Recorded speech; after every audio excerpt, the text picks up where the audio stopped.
कृपया कहानी को पूरी सुने। कहानी अच्छी लगे तो लाइक एंड सब्सक्राइब जरूर करें। बताओ, इस बारिश को भी आज ही होना था। मेरी बच्ची भीग कर बीमार ना हो जाए कहीं। अरे तो तुम चाय पकौड़ी की तैयारी रखो ना, आते ही दामाद जी और गुड़िया को गरम गरम खिला देना। अरे मैंने तो कब का चाय का पानी चढ़ा रखा है, आलू भी कटे रखे हैं, वो आए तो सही। सुनो जानकी, मेरे कमरे वाली चादर बदल देना, थोड़ी गंदी हो गई है। हाय राम, वो बदलनी तो भूल ही गई। कितने खुश थे मम्मी पापा। गुड़िया और उसके पति शादी के बाद पहली बार घर आ रहे थे।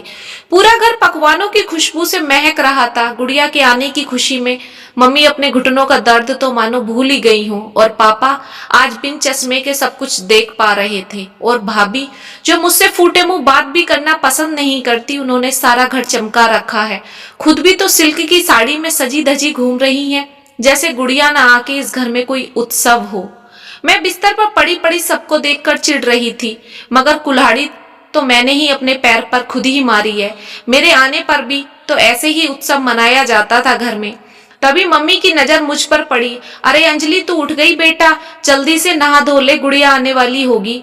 मेरे साथ रसोई में पूरियां उतरवा देना। तेरी भाभी तो मुन्ने को संभाल रही है, वो तो आज रोए जा रहा है। तेरी भाभी को तो कुछ करने ही नहीं दे रहा। मैं नहा धोकर रसोई में पहुंची, तभी गुड़िया और उसके पति आ गए।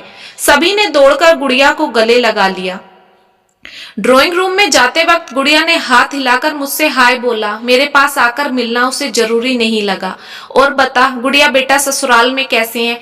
इतना अच्छा ससुराल ढूंढा है पापा आपने, मैं क्या ही बताऊं। मुझे तो रानी बनाकर रखा है, कोई कुछ काम करने ही नहीं देता, आराम से मौज से रहती हूँ।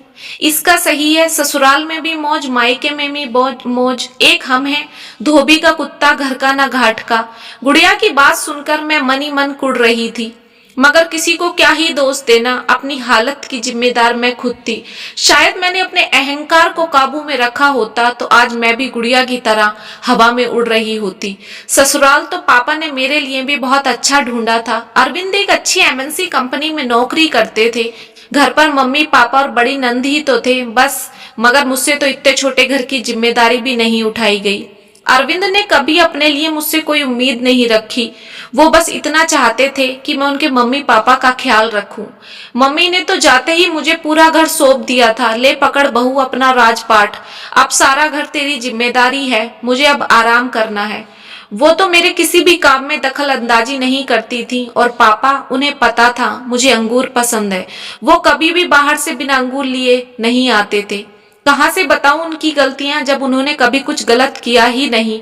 मगर मुझे तो जाने किस बात की चिढ़ थी उनसे। कितना बर्दाश्त किया उन्होंने मुझे, मगर उस दिन तो पानी सर से ऊपर उतर गया जब मैंने मम्मी पापा को पेइंग गेस्ट की तरह रखने को बोल दिया। अगर मम्मी पापा घर में रहेंगे तो रहने और खाने के पैसे देंगे, नहीं तो जाकर किसी वृद्धा आश्रम में रहेंगे। इतना सुनकर अरविंद ने मुझ पर हाथ उठा दिया। मैं भी गुस्से में तिलबुला गई और हमेशा के लिए मायके में रहने आ गई। मगर भूल गई, जब तक एक बेटी के पैर ससुराल में जमे हैं तभी तक मायके में उसकी इज्जत है, वरना घर के कुत्ते को भी ज्यादा मान सम्मान मिल जाता है। जैसे ही गरम गरम पूरी मेरे हाथ पर गिरी, मैं अतीत से बाहर आ गई। गर्मी में पिछले 1 घंटे से मैं पूरी बना रही हूँ। कितना काम लिया जाता है मायके में मुझसे। दिन भर भाभी का मुन्ना संभालो और उसके बाद सुनो कि बैठी बैठी खा रही है, इसे तो कोई काम ही नहीं। भाई भाभी हमेशा काटने वाली नजरों से देखते हैं। एक एक पैसे के लिए मुझे दूसरों के हाथों की तरफ देखना पड़ता है।